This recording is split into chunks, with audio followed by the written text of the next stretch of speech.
مصر کے اندر حضرت موسیٰ علیہ السلام نے ایک کبتی کو تھپڑ مار دیا تھا۔ قرآن مجید کے دامن میں یہ واقعہ موجود ہے۔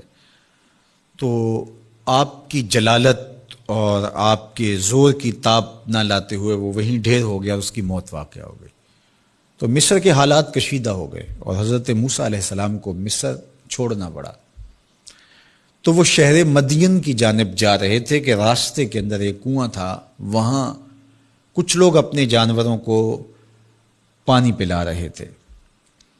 تو حضرت موسیٰ نے دیکھا کہ دو پردہ دار خواتین ہیں، وہ اپنے جانوروں کو ایک سمت لیے کھڑی ہیں۔ سمجھ گئے کہ مردوں کے ہجوم میں آنا نہیں چاہ رہی، ان کا حیا مانے ہے۔ تو آگے بڑھے اور ان کے جانور ہانکے اور ان کو سیراب کیا اور پھر ان کی جانب ہانک دیے۔ وہ واپس گئیں اور اپنے والد بزرگوار سے کہا کہ ایک سال نوجوان جس کی آنکھوں میں شرم و حیا تھا، اس نے ہمارے ساتھ یہ مہربانی کی۔ تو ان کے والد گرامی نے کہا کہ جاؤ اس کو بلا کے لاؤ۔ قرآن مجید میں اس کا ذکر کیا گیا۔ فجاءتہ احداہما تمشی علی استحیاء، ان میں سے ایک خاتون حیا میں سمٹی ہوئی حاضر ہوئی۔ اس نے کہا کہ ہمارے والد گرامی آپ کو بلاتے ہیں، آپ نے ہمارے ساتھ جو مہربانی کی ہے اس کا وہ اجر دینا چاہتے ہیں۔ تو حضرت موسیٰ علیہ السلام ان کے ساتھ چلے گئے، اور جب گئے تو یہ گھر تھا حضرت شعیب علیہ السلام کا، اور یہ صاحبزادیاں حضرت شعیب علیہ السلام کی تھیں۔ تو اس خاتون کا شرم و حیا کے ماحول میں حضرت موسیٰ علیہ السلام کو یہ کہنا اور چل کے اس انداز سے آنا، قرآن نے اس کی حکایت بیان کی ہے۔ تو خدا کو پسند ہے کوئی خاتون حیا کے ماحول میں آئے تو اللہ اس کی آمد کو اور اس کے آنے کو قرآن کا عنوان بنا دیتا ہے، اور قرآن کی حکایت بنا دیتا ہے کہ جو خاتون حیا کے جوہر کی مالکہ ہو وہ اللہ کو کتنی اچھی لگتی ہے۔ اللہ اکبر۔ حضرت نبی اکرم صلی اللہ علیہ وآلہ وسلم کا فرمان حیا کے حوالے سے، الحیاء من الایمان، حیا ایمان سے ہے۔ تو جتنے بھی ایماندار لوگ ہیں وہ پھر حیا کے جوہر سے مزین ہوں گے، مالا مال ہوں گے۔ آپ دیکھ لیجئے، سب سے بڑے ایماندار تو میرے اور آپ کے آقا مولا ہیں، اور حضور کمواری لڑکی سے زیادہ حیادار تھے۔ باقی حضور کے اصحاب دیکھ لیجئے، ان کا حیا، اور حضور کی ازواج مطہرات کا حیا دیکھیے۔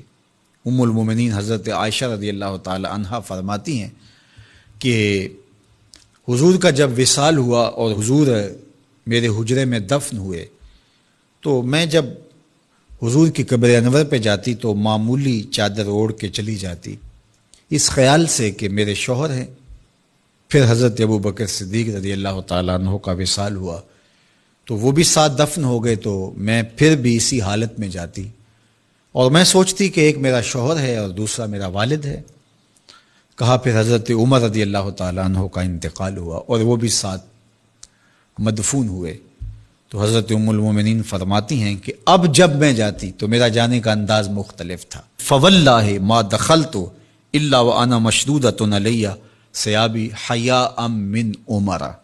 کہا اب جب بھی میں جاتی تو خوب اوڑھنی اوڑھ کے اور چادر لے کے جاتی، مجھے عمر سے حیا آتی۔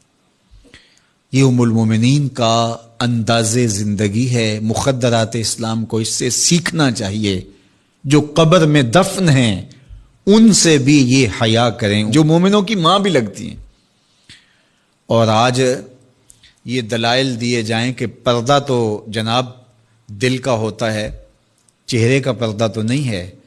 باقی کسی کو اپنی آنکھ میں شرم پیدا کرنی چاہیے۔ عورت کو کیا ضرورت ہے کہ وہ اپنے آپ کو ڈھانپ کے رکھے؟ اب ام المومنین کا عمل یہ ہے کہ فرماتی ہیں کہ میں اپنے آپ کو خوب سمیٹ کے جاتی حیاء من عمر۔ عمر قبر میں ہیں لیکن ام المومنین فرماتی مجھے پھر بھی حیا آتی۔ اور حضرت سیدہ طیبہ طاہرہ حضرت فاطمہ الزہرا رضی اللہ تعالی عنہا نے کہا کہ عورت کے لیے بہترین پردہ یہ ہے کہ اس کو کوئی غیر مرد نہ دیکھے اور وہ غیر مرد کو نہ دیکھے۔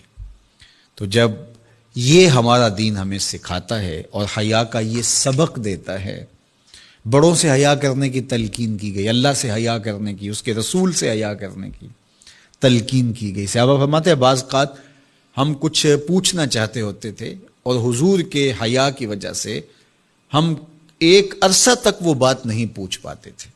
آج دادا کے سامنے بچے جس طرح بات کرتے ہیں اور جس طرح بچوں سے حیا کا جوہر ختم ہو گیا ہے اور اس کو وہ تہذیب نو کا کرشمہ سمجھتے ہیں اور جدید دور کی کرامت سمجھتے ہیں، یہ دور جدید کی کرامت نہیں ہے، یہ جاہلیت ہے۔